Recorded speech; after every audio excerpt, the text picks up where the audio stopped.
Hello friends, health insurance सही .com की तरफ से मैं सुमित भंडारी आपका स्वागत करता हूं। बहुत बहुत शुक्रिया इस वीडियो को देखने के लिए। आज का हमारा टॉपिक है राइडर्स इन हेल्थ इंश्योरेंस, यानी जो हेल्थ इंश्योरेंस पॉलिसी लेते हैं क्या उसमें हमें राइडर लेनी चाहिए या नहीं लेनी चाहिए। देखिए, सपोज कर लो आप एक कार खरीदने जा रहे हैं तो आप उनको बोलते हैं हमें टेस्ट ड्राइव लीजिए। तो नॉर्मली एक पर्सन अपनी फैमिली के साथ वहां पे राइड लेने के लिए जाता है।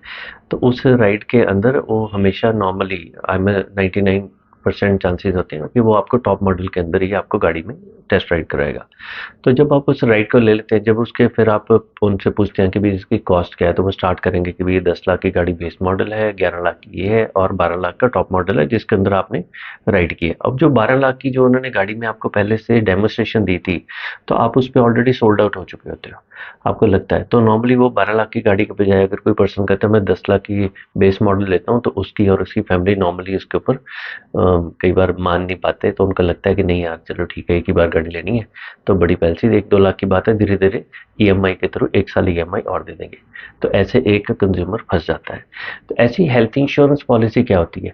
हेल्थ इंश्योरेंस पॉलिसी का जो बेसिक पर्पज है कि मैं एक हॉस्पिटल में अनफॉर्चुनेटली एडमिट हो गया, मेरा बिल बन गया 6 लाख रुपए का, मेरा वो क्लेम सेटल हो जाए, मैं छुट्टी दूं और घर आ जाऊं। मेरी पॉलिसी में हेल्थ चेकअप है, कोई राइडर है, मेरी पॉलिसी के अंदर कोई बोनस है, रिस्टोरेशन करके चीजें हैं, लॉक तक लॉक है, 50 दुनिया तरह के आज की डेट में राइडर आ गए हैं। वो अगर नहीं भी है, यानी सपोज कर लीजिए आज आप हॉस्पिटल में क्लेम के लिए एडमिट हुए, 6 लाख का क्लेम आ गया, तो आपकी पॉलिसी सपोज कर लो 20 लाख की थी, तो उसमें से 6 लाख तो आपको मिल ही जाएंगे। तो पॉलिसी जब आप खरीदते हो, तो आज की डेट में इंश्योरेंस कंपनी के पास 3 तरह की पॉलिसीज होती हैं। एक बेसिक वनीला पॉलिसी होती है, जो उनका बेसिक बिजनेस मॉडल के हिसाब से जो उन्होंने कई साल पहले लॉन्च की होती है। फिर सेकंड पॉलिसीज होती है जिसके अंदर वो थोड़ा सा मार्केट में कंपटीशन करने के लिए कुछ नए नए जो बाकी कंपनीज नए नए फीचर इंट्रोड्यूस कर रही है, so called value added services, features और राइडर्स। तो वो जो उसको कॉम्पनसेट करने के लिए कि भी ऐसा ना हो कि मेरा प्रोडक्ट कमजोर हो जाए, मेरा इंश्योरेंस एजेंट या जो मेरा डीलर है मार्केट में पॉलिसी बेचने के लिए जा रहा है, तो वो कमजोर ना रह जाए।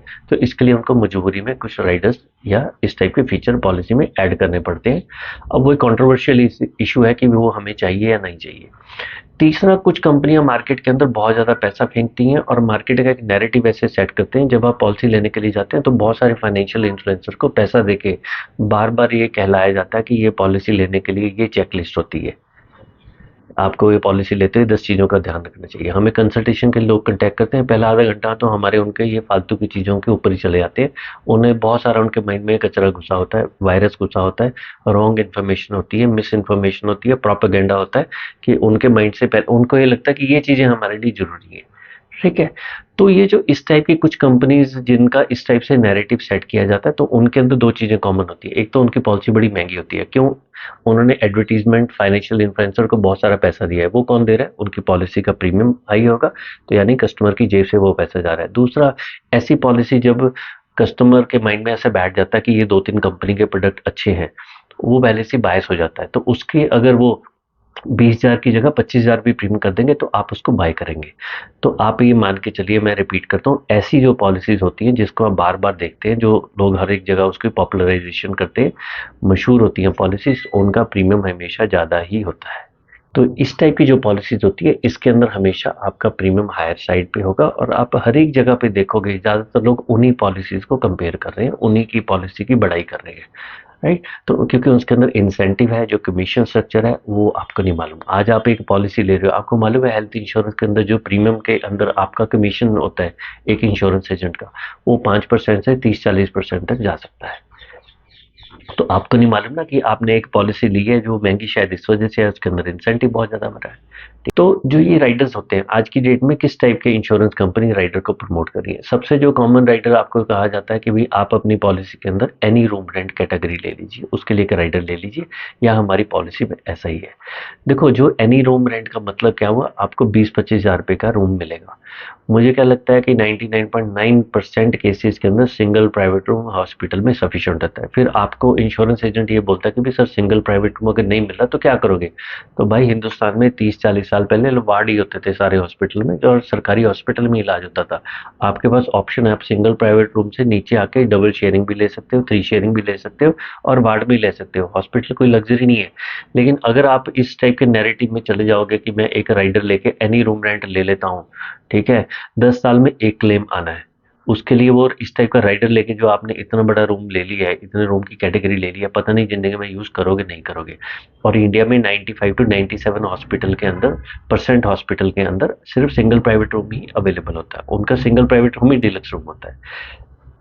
ठीक है, तो इस टाइप का जो राइडर है मेरे हिसाब से वो बहुत ज्यादा कोई सूटेबल नहीं होता। ठीक है, 1 लाख में से 2-3 क्लेम हुए जिसके अंदर इस टाइप की इंपॉर्टेंस हो सकती है कि भी कमरा नहीं मिल रहा तो उनको हायर पे जाना पड़े, अदरवाइज सिंगल प्राइवेट रूम हर एक हॉस्पिटल में मिल ही जाता है।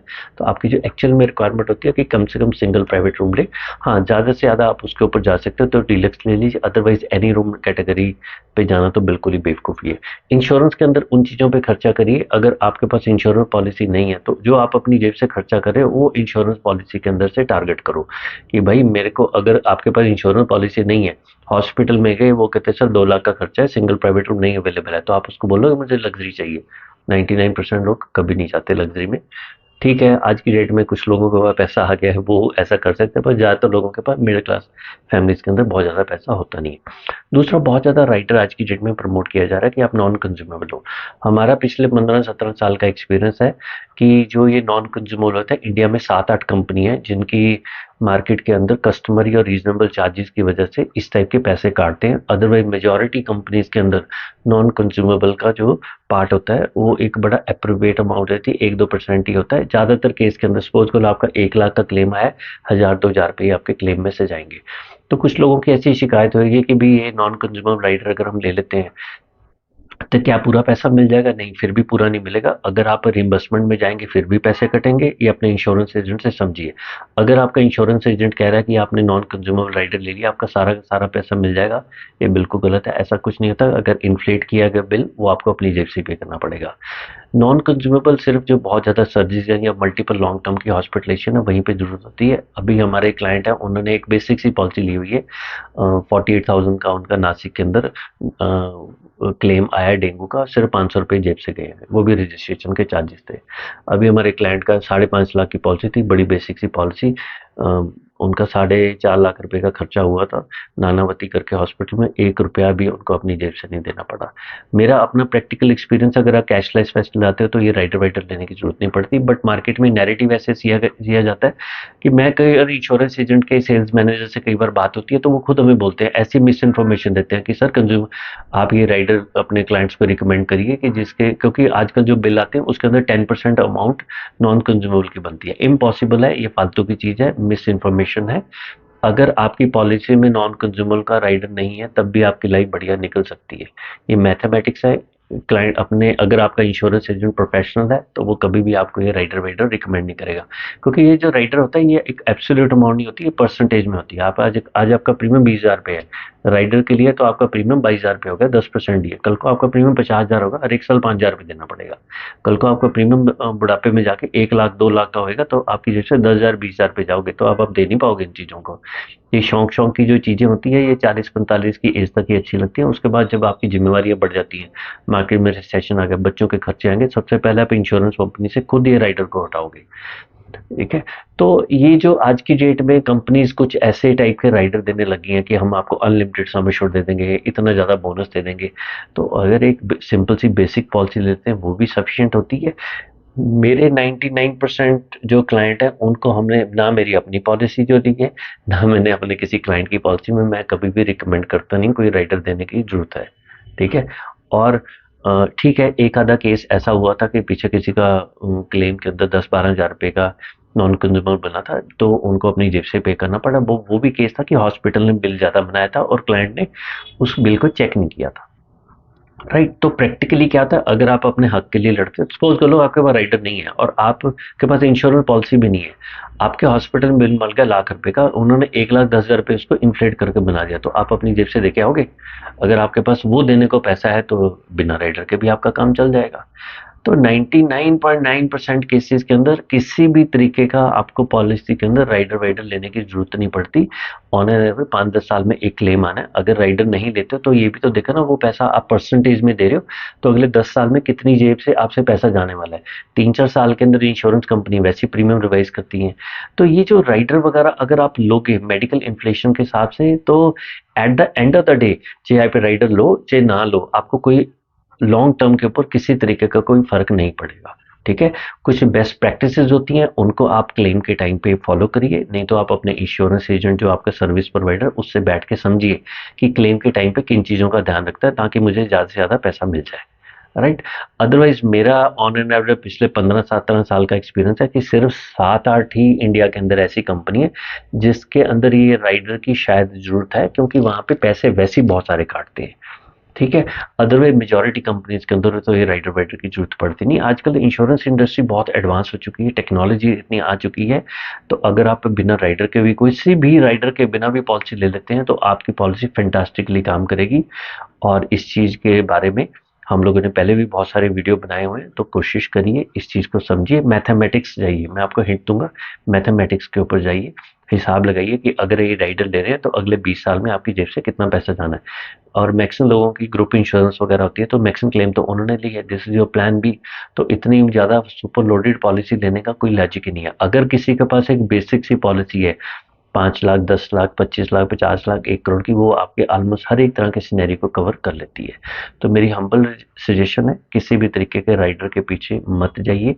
ये वो कार की वो एसेसरी है जिसको नहीं भी खरीदोगे तो आपका काम चल जाएगा। एक मोबाइल फोन है, उसके ऊपर एसेसरी जरूरी है कि आपने एक टेम्पर्ड ग्लास लगा लिया, उसकी प्रोटेक्शन के लिए जरूरी है। कवर पीछे 100 रुपए का डालो, 1000 रुपए का डालो, उससे उसकी वर्किंग पे कोई असर नहीं होगा। ऐसी इंश्योरेंस पॉलिसी जब डिजाइन की जाती है, वो अपने आप में सर्वगुण संपन्न होती है। जो आपकी हॉस्पिटल की रिक्वायरमेंट होती है बिल, वो आपका बिल ये पॉलिसी सिलेक्ट कर देती है, कोई भी पॉलिसी कर देती है। तो कोशिश करिए, मैथमेटिक्स लगाइए और इन राइडर्स वगैरह से दूर रहिए। अपने एजेंट से समझिए, उनसे 4-5 केसों के क्लेम के डेटा लीजिए, उनसे पूछिए, आप अगर मेरे को बोल रहे हो कि भी कुछ लोगों के 10% आपके क्लेम के पैसे गए हैं कंज्यूमेबली, तो मेरे को वो उनकी क्लेम शीट दे दो, मैं खुद चेक कर लेता हूँ, कोई भी नहीं देगा आपको। ठीक है। वंस इन अ वाइल, ठीक है, लाख में से 1-2 केस हो गए जिनके अंदर होता है। अगर आप सही प्रोफेशनल से पॉलिसी बाय करते हो, तो ये राइडर वाइडर की कोई जरूरत नहीं है, वो आपको रिकमेंड ही नहीं करेगा। ठीक है। तो आप इस चीज़ को फॉलो करिए, समझिए, किसी तरीके से अपना दिमाग लगाइए। और ये थोड़ा सा एक कंट्रोवर्शियल टॉपिक है, मेरा व्यू हमेशा रैशनल होता है, मैं अपने प्रैक्टिकल एक्सपीरियंस बेस के ऊपर इस चीज़ को सजेस्ट कर रहा हूँ। ठीक है। बाकी फाइनल डिसीजन आपका है, आपका मन करता है तो जरूर लीजिए। मैं कभी भी किसी को रिकमेंड नहीं करता हूँ। चलिए जी, आपने इस वीडियो को देखने के लिए टाइम निकाला। अगर ये वीडियो आपको अच्छा लगा तो आप इस वीडियो को लाइक करिए, अपने फ्रेंड्स के साथ शेयर भी कर सकते हैं। अगर आपको लगे कि भैया हमारा कंटेंट अच्छा है, तो आप हमारे चैनल को सब्सक्राइब करिए। हमारे चैनल के नीचे, हर एक वीडियो के नीचे कम से कम 50-70 वीडियोस के लिंक है, वहाँ भी जाइए। आप प्लेलिस्ट के ऊपर जाके भी हमारे वीडियोस को देख सकते हैं। If you feel like we are making sense, तो आप हमारे इंग्लिश चैनल को भी सब्सक्राइब कर सकते हैं। हेल्थ इंश्योरेंस है ये इंग्लिश, और नया चैनल आने वाला है हेल्थ इंश्योरेंस पंजाबी, उसको भी सब्सक्राइब कर सकते हैं। चलिए, आपने इस वीडियो को देखने के लिए टाइम निकाला, बहुत बहुत शुक्रिया। जय जय श्री राधे।